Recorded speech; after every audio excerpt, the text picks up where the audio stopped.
Voilà, donc bonjour à toutes et tous. Merci pour votre présence à cet atelier. Moi, je m'appelle Dana Pamphile et donc je suis psychiatre d'adultes et psychiatre de liaison. Je reçois donc en consultation des personnes qui s'identifient comme transgenres ou de genre non binaire et qui, pour la plupart d'entre elles, ces personnes souhaitent accéder à des traitements de réassignation sexuelle, c'est-à-dire des traitements hormonaux, voire chirurgicaux, qui masculinise ou féminise le corps. Ce qui est important aussi peut-être de dire, c'est que je travaille sur un mode bifocal, c'est-à-dire que si durant la période d'évaluation que je réalise pour pouvoir conclure à une confirmation du diagnostic dysphorie de genre et une indication pour que des traitements corporels soient débutés, si pendant cette période d'évaluation des comorbidités psychiatriques, comme par exemple du registre psychotique, sont mises en évidence, à ce moment-là, le patient ou la patiente sont adressés pour une prise en charge en parallèle, une prise en charge thérapeutique qui se distingue donc de mon setting d'intervention qui reste de liaison. Et qu'après cette période d'évaluation, si indication il y avait et que des traitements hormonaux dans un premier temps se mettaient en place, nous restons dans la course pour accompagner psychologiquement ces sujets dans leur parcours de transition médicalisée. Il nous a paru important de commencer l'atelier par la pose de quelques notions qui sont importantes. On est avec l'identité de genre sur un terrain qui dépasse largement la question de la médecine et de la psychiatrie ou du psychisme en général, mais on est au carrefour avec les sciences sociales, humaines, au sens large, mais aussi avec le politique. Donc, tous ces domaines ont des terminologies propres qui parfois, même si elles essayent de rendre compte d'un même phénomène, ne sont pas tout à fait intelligibles ou en dialogue les unes avec les autres. Donc, pour parler d'identité de genre, il me semble important de la distinguer et en même temps de la penser toujours en articulation avec deux autres aspects de l'identité qui touchent à l'interface au corps sexué, qui sont l'identité sexuée biologique chromosomique, donc le sexe, et l'identité sexuelle qui, elle, se réfère au choix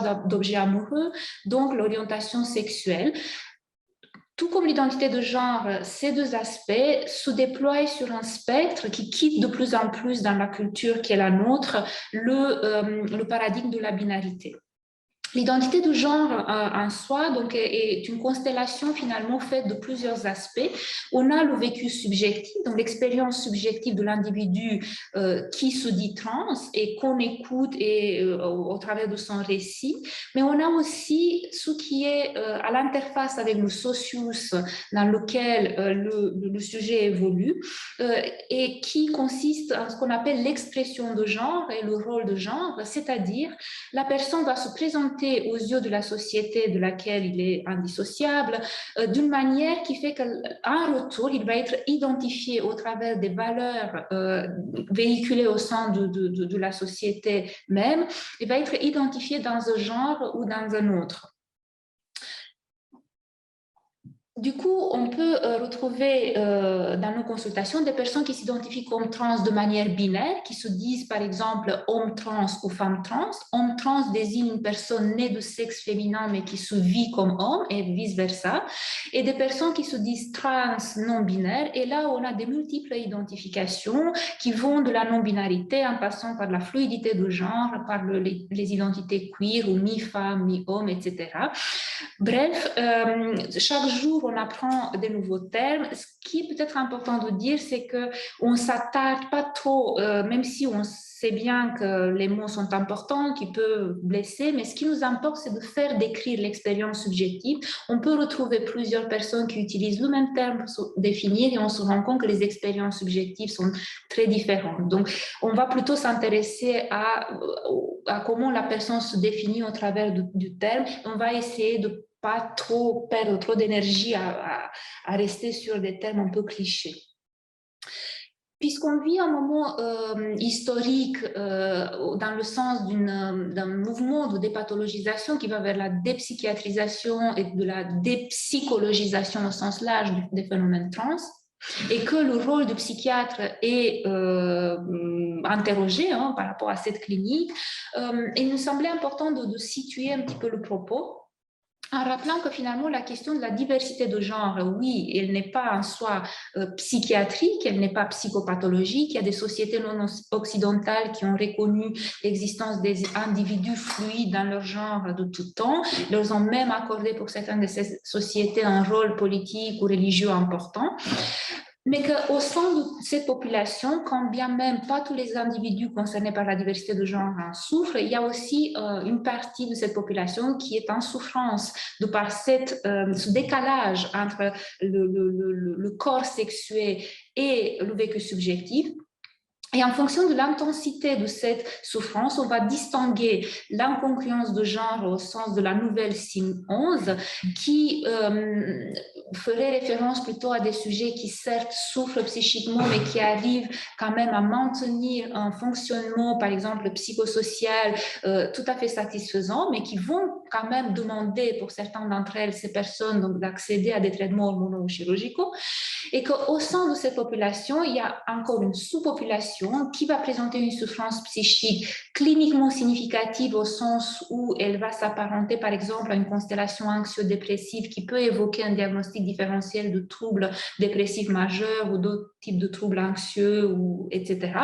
Et dans ces cas-là, on va parler de la dysphorie de genre au sens de la DSM-5. Et dans ce dernier cas de figure, il me semble, en tout cas de notre expérience, que la place du psychiatre est très importante et on ne peut pas en faire l'économie. Pour les critères diagnostiques de la dysphorie de genre, vous les avez sur votre écran, vous allez voir tout comme le constat qu'on peut faire que c'est des critères très subjectifs qui sont très peu spécifiques, qu'on parle beaucoup de la phénoménologie subjective du sujet et du son désir, sans pour autant pouvoir mettre en évidence autrement que par le récit qu'on entend. Et vous qui êtes, pour la majorité d'entre vous, habitués à rencontrer des personnes qui souffrent sur un versant psychotique, je pense que vous allez certainement penser que certains de ces critères, vous pouvez aussi les entendre chez des patients psychotiques sans forcément que ces personnes-là soient concernées par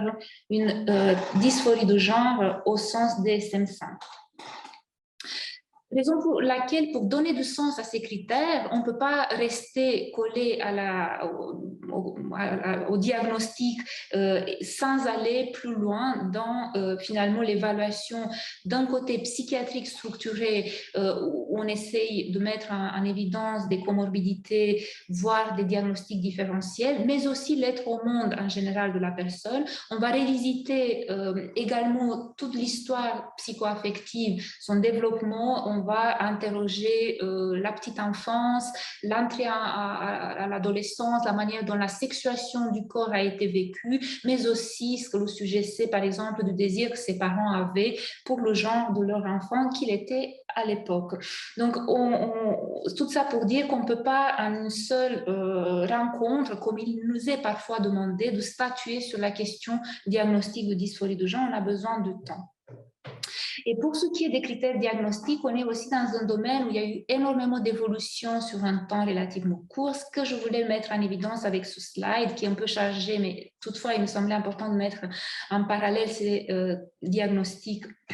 Et que la CIM-10 qui vient de sortir de la scène cette année, parler de transsexualisme, terme certes désuet, mais qui néanmoins avait le mérite, selon moi, de mettre clairement en évidence la question du diagnostic différentiel. Il était dit que la dysphorie de genre, l'incongruence de genre, ne devait pas être un symptôme de la constellation psychotique, alors que la DSM-5, elle, parle plutôt en termes de comorbidité, parle également de la manière dont les difficultés, la stigmatisation dont les sujets transgenres peuvent être l'objet, peuvent les amener dans certaines situations à développer des symptômes psychiatriques cliniquement significatifs de la sphère anxio-dépressive, pour qu'enfin la CIM-11 qui est entrée en vigueur cette année quitte le domaine du psychisme puisqu'il sort l'incongruence de genre qui remplace le diagnostic de transsexualisme. Donc, il sort ce diagnostic des troubles mentaux, ils le mettent dans le chapitre des troubles de fonctionnement sexuel. Et là, on voit que la question de la souffrance psychique devient relative. Mais il peut aussi ne pas y avoir de souffrance psychique chez les personnes concernées par ces questions et qui demandent à bénéficier des traitements de modification corporelle. Et enfin, pour peut-être schématiser un petit peu, je dirais que, au risque d'être un peu simpliste, mais on rencontre dans nos consultations lors des évaluations communes peut-être 4 cas de figure, en partant de ce que j'appelle moi la transidentité structurelle, mais bon, c'est pas un terme qu'il faut prendre comme ça puisqu'il n'est pas validé scientifiquement, mais en tout cas, ça concerne des sujets finalement qui se développent très harmonieusement dans une identité de genre qui n'est pas congruente avec le sexe anatomique, mais grâce à un environnement suffisamment bon, si je peux être un peu unicotienne, arrive finalement à se développer de manière tout à fait harmonieuse et à s'intégrer de manière satisfaisante socialement parlant et qui n'ont pas de comorbidité psychiatrique. On serait là dans quelque chose qui évoquerait le diagnostic CIM-11 de incongruence de genre. Ensuite, ces mêmes individus peuvent avoir une intensité de leur souffrance exacerbée, aussi dans des contextes de transphobie et de stigmatisation sociale ou scolaire. Et là, ils vont développer une constellation anxio-dépressive vraiment qui non traitée va évoluer, par exemple, vers l'installation d'un épisode dépressif majeur. Là, on parlerait typiquement de la dysphorie de genre au sens de la DSM-5. Enfin, tous ces sujets peuvent avoir des comorbidités psychiatriques. Ça peut être du spectre de la schizophrénie ou la psychose au sens général. Et en plus d'un syndrome de dysphorie de genre constitué, validé lors de nos évaluations, on va être particulièrement attentif dans ces situations-là au risque de décompensation de ces comorbidités sous hormonothérapie ou en périopératoire. Tout en précisant que les comorbidités psychiatriques, si on est dans des cas de figure où on a pu valider un diagnostic de dysphorie de genre, ces comorbidités psychiatriques ne sont pas une contre-indication absolue à entamer un processus de réassignation sexuelle, pour autant qu'on stabilise voire on traite ces comorbidités au moment où ces traitements sont entamés. Enfin, dernier cas de figure, on est face parfois à des sujets dont l'incongruence de genre n'est que, si je peux me permettre, un symptôme d'un autre trouble psychiatrique sous-jacent. Ça peut être la plupart du temps des troubles psychotiques en effet. Et là se pose toute la question de diagnostic différentiel et on voit que lorsque stabilisé, la question de genre n'est plus au premier plan. Voilà, en termes de diagnostic différencié, donc on peut visiter, parcourir tout la DSM si on veut. C'est un peu le rôle qu'on a pendant cette période d'évaluation, de s'assurer vraiment qu'on a exclu des diagnostics différentiels et qu'on a bien identifié des comorbidités qui peuvent être de tous ces registres. Je passe la parole à Marco Armando pour la suite. Merci Dana. Donc, Dana vient de terminer en parlant de la comorbidité et donc essayons de voir ensemble un peu quelle est la fréquence des troubles psychiatriques ou autres, donc des comorbidités qu'on peut retrouver dans les sujets avec dysphorie de genre.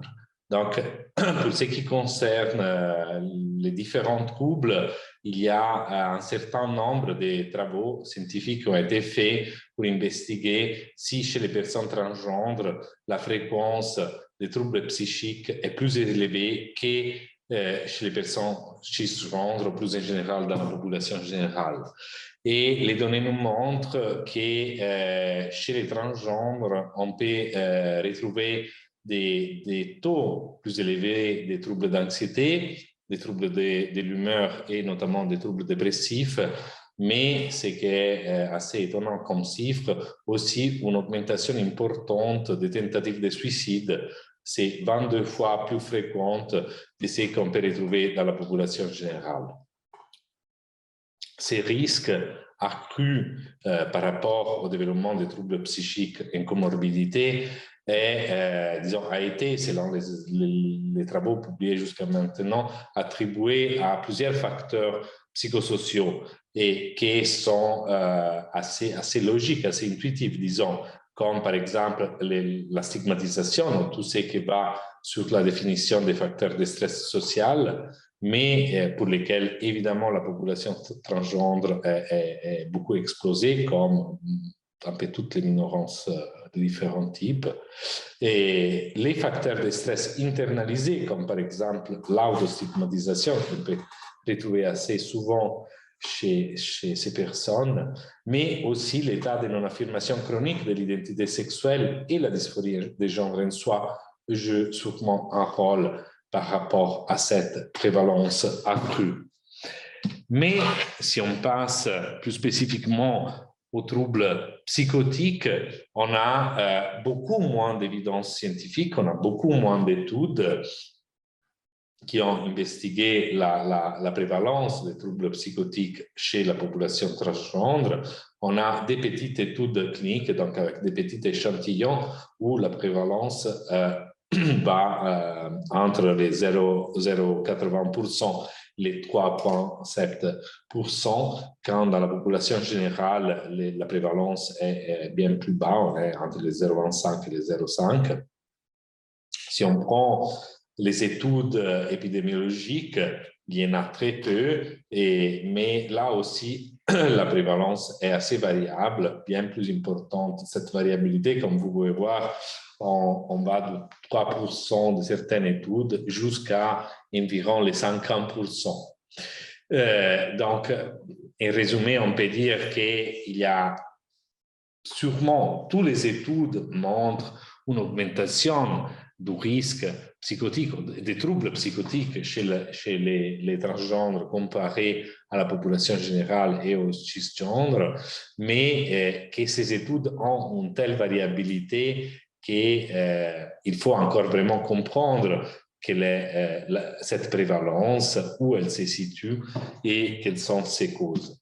Et donc, j'arrive à la fin de ma présentation pour souligner celles qui sont encore les zones critiques par rapport aux études qui essayent d'évaluer les liens entre troubles psychotiques et transgenres. Bon, d'abord, il y a très peu d'études cliniques disponibles sur la prévalence et les caractéristiques cliniques de la psychose chez les transgenres. Il n'y a aucune étude disponible à l'heure actuelle, au moins à ma connaissance, sur la dysphorie des genres chez les clinical high risk, ni des études qui ont évalué l'outcome clinique et fonctionnel chez cette population. Et il y a toute une série de biais en lien au diagnostic. Ça veut dire qu'on peut avoir soit des tendances à diagnostiquer des situations de transgendre comme troubles psychotiques et aussi le contraire. Voilà, et pour terminer, c'est aussi vrai que des zones critiques représentent l'effet que les troubles psychotiques chez les transgenres représentent probablement une entité qui nécessite de certaines spécificités. Et en fait, il y a des facteurs de risque qui sont assez uniques chez les personnes transgenres et qui sont très spécifiques, comme la charge élevée d'expériences traumatiques et le côté biologique, comme par exemple l'exposition aux hormones. Et donc, il faudra sûrement développer des approches de prise en charge à la psychose ou clinique à high risque qui ont aussi une condition de transgendre qui soit le plus possible spécifique et en lien avec ces spécificités. Moi, je m'arrête là et je passe la parole à ma collègue, la doctrice Morisot. Oui, bonsoir à tous. Donc, moi, je suis pédopsychiatre et responsable d'une nouvelle consultation qu'on a mise sur pied au sein du service universitaire de psychiatrie de l'enfant et de l'enfant et de l'adolescence qu'on a appelée consultation identité de genre. Et je vais vous présenter le fonctionnement de cette consultation ainsi que tout le travail interdisciplinaire qui se fait ici au sein de notre institution universitaire, le CHUV. Et je précise que je m'occupe ici des patients mineurs et que ma collègue, la docteure Panfil, dira après moi quelques mots des prises en charge des adultes. Donc, on a pu effectivement ouvrir cette consultation identité de genre pour recevoir des jeunes patients et aussi leurs familles par rapport à une évaluation globale, par rapport à des questions qui peuvent se poser par rapport à leur identité de genre. Et on a plusieurs adresseurs qui peuvent nous adresser ces patients. Donc, qu'est-ce qu'on fait dans cette consultation? Évidemment qu'on va faire des évaluations pédopsychiatriques assez exhaustives et poussées en s'intéressant évidemment au fonctionnement psycho-affectif global du jeune et on va évidemment s'intéresser aux éventuelles comorbidités psychiatriques telles que l'a décrit ma collègue juste avant moi. On va évidemment explorer avec le jeune la question de son incongruence de genre et de son degré d'inconfort par rapport à cette incongruence. On va s'intéresser à l'évolution du trouble depuis l'enfance, de comment ça s'est passé pour lui au moment de l'entrée à l'adolescence, au moment où le corps change. Est-ce qu'il a déjà pu faire un coming out familial, un coming out social ou scolaire? Quelle est la relation qu'il entretient avec son propre corps, la relation à la sexualité, son orientation sexuelle? Et puis, on va également être très attentif au fait de s'adresser à lui comme il le souhaite, en choisissant et en utilisant le prénom qu'il s'est choisi et en utilisant le pronom désiré également. On va aussi discuter avec lui de qu'est-ce qu'il attend de cette consultation, des options de traitement qu'il souhaiterait quant à une affirmation de genre. Et puis, on va s'intéresser également à ses capacités de résilience. Cette évaluation pédopsychiatrique, elle comprend bien évidemment également tout le contexte psychosocial dans lequel le jeune évolue. On va s'intéresser à son réseau et soutien familial et social. On sait que les jeunes qui sont soutenus et accompagnés par leurs parents dans tout ce parcours de transition ont des évolutions plus favorables que les jeunes qui sont soumis à des rejets ou à des incompréhensions parentales. Donc évidemment qu'on va offrir aussi tout un suivi, nous, à la famille et aux parents qui sont souvent très démunis quand ils arrivent à notre consultation. On va s'intéresser au projet scolaire, professionnel du jeune. C'est très important qu'il puisse être dans une situation aussi de vie plus ou moins stable et organisée.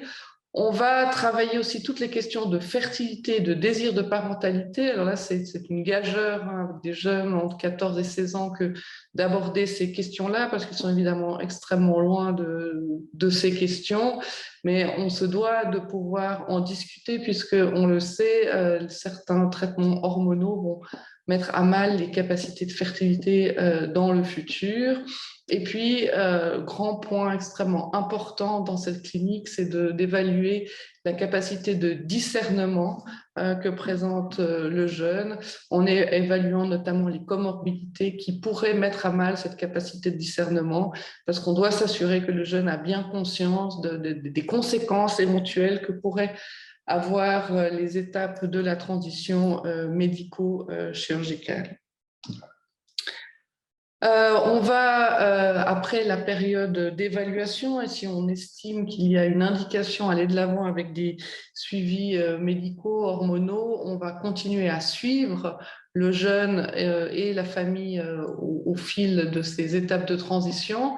Avant que ça commence, on s'assure toujours que la famille et le jeune concerné aient reçu une information complète de la part des différents spécialistes. Donc, on organise des consultations chez le gynéco, on organise des consultations chez le spécialiste de la fertilité, et évidemment des consultations chez l'endocrinologue pour que le jeune puisse bien être au clair de ce que tous ces traitements vont impliquer. On s'assure aussi, durant ces étapes de transition, toujours de la capacité de discernement, parce que ce n'est pas la même chose que d'avoir son discernement pour changer son prénom que pour se projeter dans une mastectomie, par exemple. Donc, c'est vraiment la question du discernement, elle est toujours au cœur de nos préoccupations. Et puis, on se préoccupe toujours, évidemment, du soutien que le jeune peut recevoir de la part de ses parents. On s'assure aussi tout au fil du temps de la stabilité psychique du jeune. Vous verrez après, ma collègue va en parler, que les traitements hormonaux peuvent engendrer des difficultés au niveau psychique. Donc, on regarde aussi comment le jeune répond aux traitements hormonaux ou au stress que peut représenter, par exemple, une opération chirurgicale. Et puis, dernier point, on essaye d'être au plus près du rythme du jeune. Alors, souvent, quand il nous consulte pour la première fois, il y a une extrême urgence à pouvoir accéder à ces traitements de réassignation sexuelle. Alors là, on a besoin de prendre le temps, on le prend pour pouvoir aller au bout de l'évaluation. Donc, on doit un peu lutter contre l'exigence parfois très urgente du jeune. On doit aussi être attentif aux jeunes qui, des fois, souhaitent un peu freiner ou pas aller trop vite. Donc, c'est aussi tout un accordage qu'on doit avoir avec le patient et sa famille. Donc, à l'intérieur ici du CHUV, on a mis en place un réseau de soins multidisciplinaires pour la prise en charge de ces jeunes, et ce, à la demande de la direction générale de l'hôpital. Donc, évidemment qu'il y a cette consultation dont je suis responsable du côté de la pédopsychiatrie, mais on travaille de façon très proche avec nos collègues pédiatres spécialistes de l'adolescent, avec la consultation de la DISA, et encore le troisième partenaire, c'est nos endocrinologues pédiatres.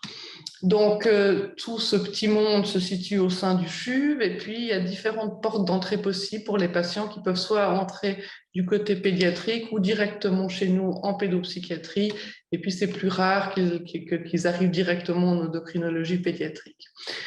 Une fois par mois, les différents collaborateurs de ces unités se rencontrent à travers un colloque interdisciplinaire d'1h30, pendant lequel on va discuter des cas conjoints, des indications, des nouvelles demandes, ce qui permet d'enrichir le regard que chacun peut porter sur les situations. Et puis, une fois sur deux, participe aussi à ce colloque une responsable de la fondation Agnodis, qui est la fondation ici qui s'occupe au niveau communautaire des jeunes en questionnement de genre. On est très en lien, ces trois unités, mais évidemment qu'on collabore aussi avec d'autres spécialistes au sein du CHUV, que ce soit la gynécologie, la santé sexuelle, la fertilité, je l'ai dit, les ORL, les chirurgiens et puis les psychiatres d'adultes. Tous ces spécialistes se rencontrent 2 fois par année au sein du CHUV, au sein d'une plateforme pour qu'on puisse d'une part se connaître et puis échanger au niveau de nos pratiques. Et puis, un des liens très importants de ces différents spécialistes pour nous, c'est évidemment nos collègues psychiatres d'adultes, donc l'équipe de la docteure Pamphile, puisque nos jeunes patients adolescents vont à un moment ou un autre arriver à l'âge adulte, et puis on porte un soin particulier à soigner cette transition entre le suivi pédopsychiatrique et le suivi psychiatrique. Et là, les différentes équipes se rencontrent une fois par mois environ pour parler de ces patients qui vont passer de l'âge pédiatrique à l'âge adulte. Je voulais insister sur le fait que quand on se décide pour aller de l'avant avec une transition hormonale, c'est des décisions qui sont transdisciplinaires et partagées. On demande qu'il y ait toujours eu une évaluation pédiatrique, une évaluation endocrinologique avec une bonne information de la part de l'endocrinologue, et puis une évaluation pédopsychiatrique. Donc on essaye de sortir du modèle du psychiatre qui va donner le tampon pour avoir accès au traitement, mais que ça puisse être des décisions conjointes et partagées.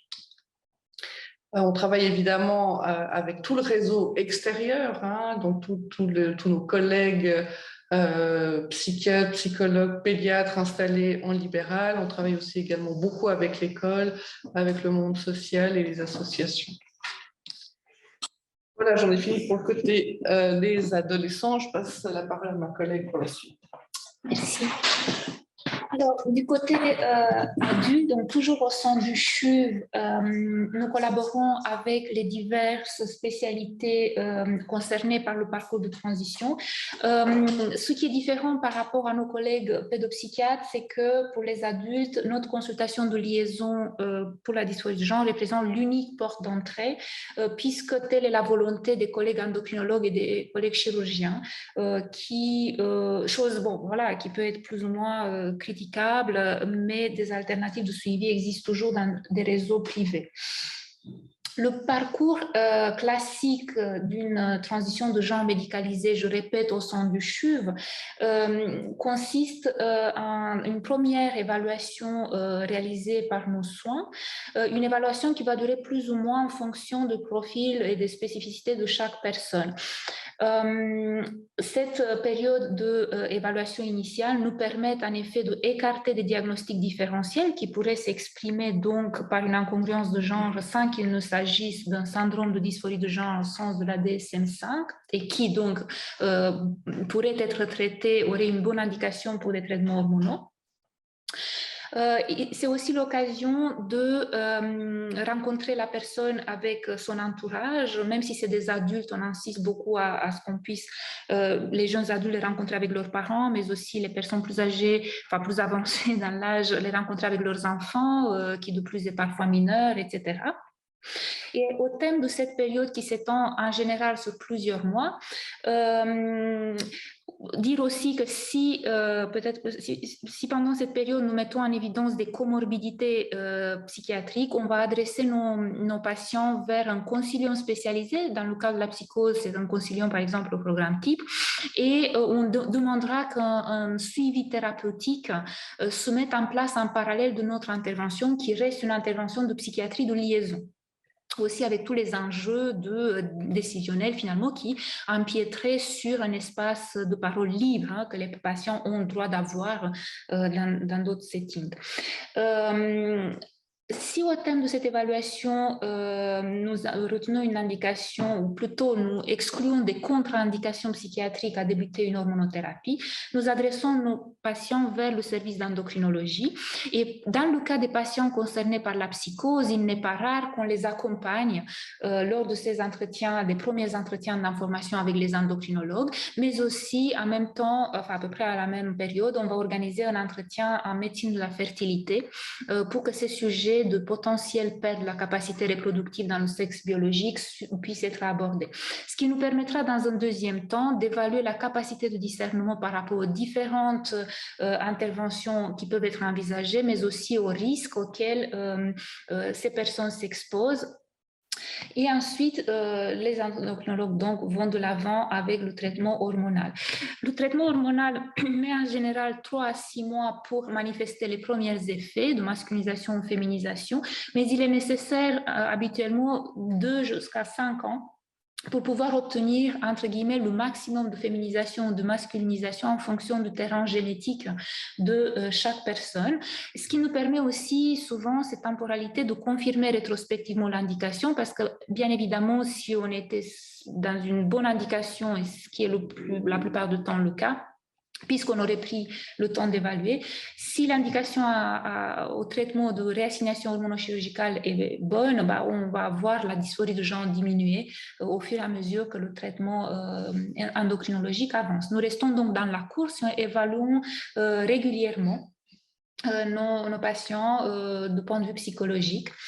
Ensuite, la question des étapes suivantes concerne donc la chirurgie. C'est des étapes ultérieures et qui se déploient dans des différents temps. La chirurgie de la poitrine et ensuite, dans un encore temps ultérieur, la chirurgie génitale. On voulait aussi vous faire part de quelques conclusions de notre cohorte locale. Donc, on a eu l'occasion de se pencher sur notre cohorte adulte à l'occasion d'un congrès européen de l'année dernière. Et ce qu'on peut peut-être mettre en évidence, c'est que la moitié, un peu plus même de la moitié de nos patients adultes sont en fait des jeunes adultes, donc en remaniement identitaire et à des périodes où la question du diagnostic différentiel avec des justement psychoses émergentes se pose. Un quart concerne des patients âgés entre 26 et 35 ans et enfin un quart des personnes plus avancées dans l'âge. On a jusqu'à l'âge de 75 ans un suivi. Pour ce qui est des comorbidités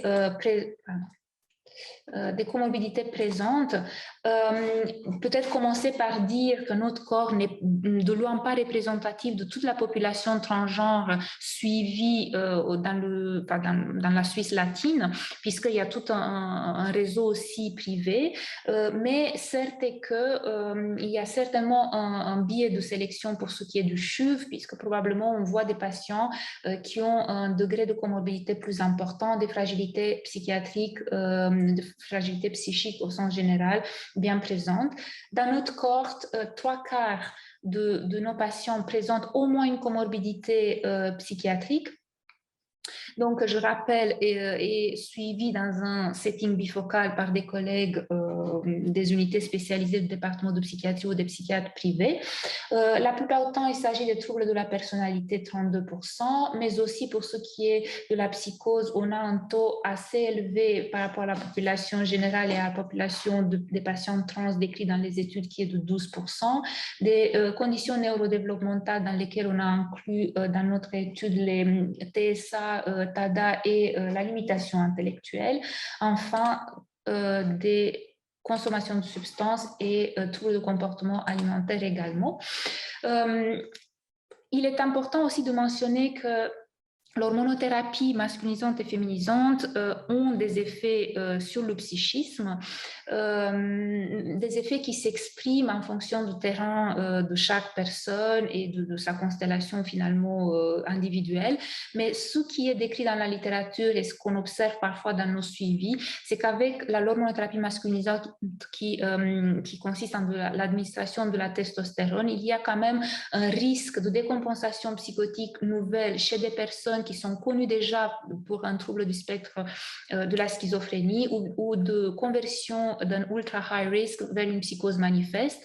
Important de mentionner que la testostérone ne peut pas de nouveau donner lieu à une décompensation psychotique chez un patient qui n'aurait pas déjà une fragilité préexistante.